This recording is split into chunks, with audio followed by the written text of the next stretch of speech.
আসসালামু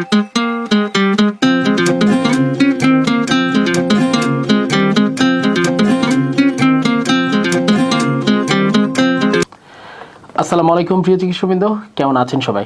সবসময় জীবনে আমি একটা জিনিসই বিশ্বাস করি, সেটা হচ্ছে জ্ঞান ছড়িয়ে দিলেই জ্ঞানের সম্মানটি যেমন বাড়ে, তেমন জ্ঞানের সমৃদ্ধি ঘটে।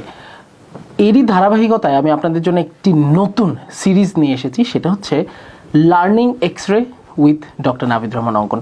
যেহেতু আমি জাতীয় বক্ষব্যাধি ইনস্টিটিউটে কর্মরত আছি, আমার প্রতিদিন সকালে মিনিমাম 3টা ইন্টারেস্টিং চেস্ট এক্স-রে দেখার সুযোগ হয়।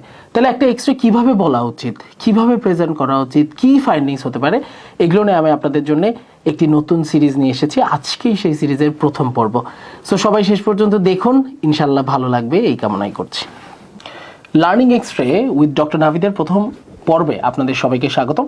আপনারা হয়তো স্ক্রিনে আমার প্রথম এক্স-রেটি সবাই দেখতে পাচ্ছেন। খুবই ইন্টারেস্টিং ও এক্সাইটিং একটি এক্স-রে, অনেক থেকে শেখায় এবং খুব রেয়ার একটি সাইন রয়েছে এই এক্স-রের মধ্যে। সো একটা এক্স-রে বলার ক্ষেত্রে প্রথমে আপনি ম্যাচুরিটি কীভাবে শো করবেন? আপনাকে একটা এক্স-রে দিয়েছে, আপনি যেভাবে বলতে পারেন সেটা হচ্ছে, this is the chest x-ray posterior interview of mister Badshah, 65 years old, done on 20 July 2023, showing. সর্বপ্রথম আপনি যে কথাটা বলবেন সেটা হচ্ছে, এখানে যে অ্যাবনর্মালিটিটা রয়েছে এক্স-রের মধ্যে, that is there is a dense homogeneous opacity involving the right mid zone and upper zone. আপনাদের পুরোটা আমি ছবি এঁকে দেখেছি। এই ডেন্স হোমোজেনাস অপাসিটির কথাটা আমি বলছি, যেটা রয়েছে মূলত রাইট আপার জোন এবং মিড জোনের কিছুটি অংশ জুড়ে। আপনি প্রথমে লেশনটা বলে ফেললেন, আপনার কাছে কি মনে হতে পারে? হয়তো এটা একটি কোল্যাপস হতে পারে, অথবা ফাইব্রোসিস হতে পারে, অথবা নিউমোনেক্টিওমি হতে পারে, তাই না?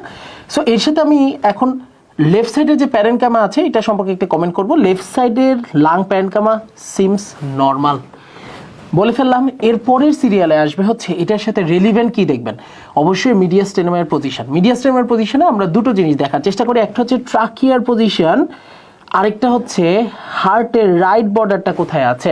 আমরা যদি এই দুইটা দিকে একটু খেয়াল করি, দেখেন trachea is central in placed, but সমস্যাটা কোন জায়গায়? আমরা ট্রাকিয়ার পজিশন বলার সময় দেখি যে আমাদের এই এক্সরের মধ্যে কোনো গ্রস ম্যাল রোটেশন আছে কিনা। এই এক্সরেতে কিন্তু একটি বড় ধরনের ম্যাল রোটেশন আছে।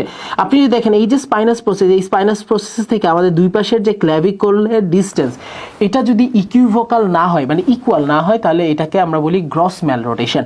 সো এখানে কিন্তু ম্যাল রোটেশন আছে। সো আপনি এটা উল্লেখ করবেন যে trachea is centrally placed, although due to malrotation it could not be commented. এরপরে আমরা যেটা দেখতে চাই সেটা হচ্ছে, দেখেন রাইট বর্ডারটা কি আসলে ভালো মতো আছে? নেই। দেখেন কিছুটা লেফটের দিকে সরে এসেছে, তার মানে right border could not be well delineated, it seems to be shifted to left. তাহলে কিছুটা লেফটে শিফটেড হয়ে গিয়েছে না? এটারও ব্যাখ্যা আপনাকে দিতে হবে, সেটা আপনাকে বলতে হবে।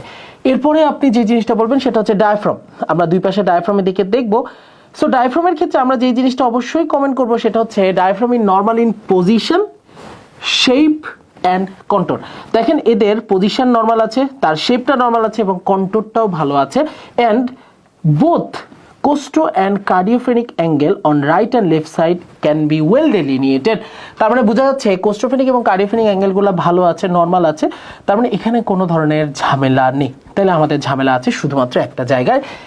এখন আমি এটা সম্পর্কে একটু এলাবোরেট করতে চাই।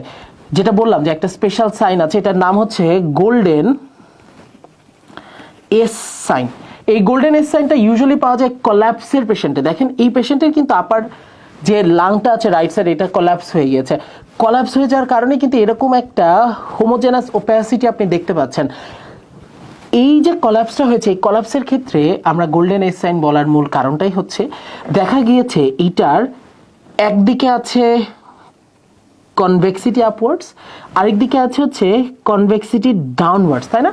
সো এইটাকেই বলি আমরা গোল্ডেন এস সাইন। এটার ব্যাখ্যাটা হচ্ছে, আমার যে কোল্যাপস হয়েছে, আমার লাংস প্যারেনকামাকে উপর দিকে টান দিয়েছে না? টান দেওয়ার কারণে আমার এইখানে যে ফিশারটা আছে, এই ফিশারটাকে তারা উপরের দিকে নিয়ে চলে এসেছে, এক নাম্বার। এবং এইখানে হয়তো আপনি হয়তো দেখতে পাচ্ছেন একটু ডিফারেন্ট একটা মাস লেশনের মতো থাকতে পারে।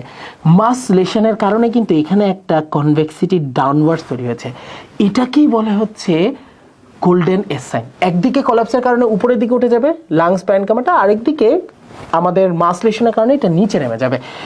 এটাই হচ্ছে গোল্ডেন এজ সাইন। এবং যেহেতু এখানে একটা মাসলেশন আছে, সে দেখেন রাইট হার্টের বর্ডারটা কিছুটা লেফটে পুশ করেছে। সো সত্যি কথা বলতে যে এইরকম একটা ইন্টারেস্টিং এবং নতুন একটা এক্সরে আসলে আপনাদের জন্য নিয়ে এসেছি প্রথম এপিসোড। যদি আপনাদের ভালো লাগে, আচ্ছা চলে আসি আসলে আপনার ডায়াগনোসিসটা কি বলবেন। আপনার ডায়াগনোসিসটা হবে this radiology shows there is a right lung collapse which may be due to bronchial carcinoma. কেন আমি কার্সিনোমার কথা বলছি? কারণ এত বড় একটি কলাপস হয়েছে, আমি একটা গোল্ডেন এজ সাইন পেয়েছি, এখানে একটা মাসলেশন আছে, তার মানে আমি অবশ্যই কিন্তু এটাকে কিসের সাথে রাখতে চাই? কার্সিনোমার সাথে রাখতে চাই। সো বেসিক্যালি এটা কি ডিডি হতে পারে? স্যার বলবে যে বলো তো এটা কি ডিডি হতে পারে? আপনি কি ইফিউশন বলবেন? না, ইফিউশন কিভাবে পড়ে থাকে? থাকতে পারে না যে এটা এরকম না।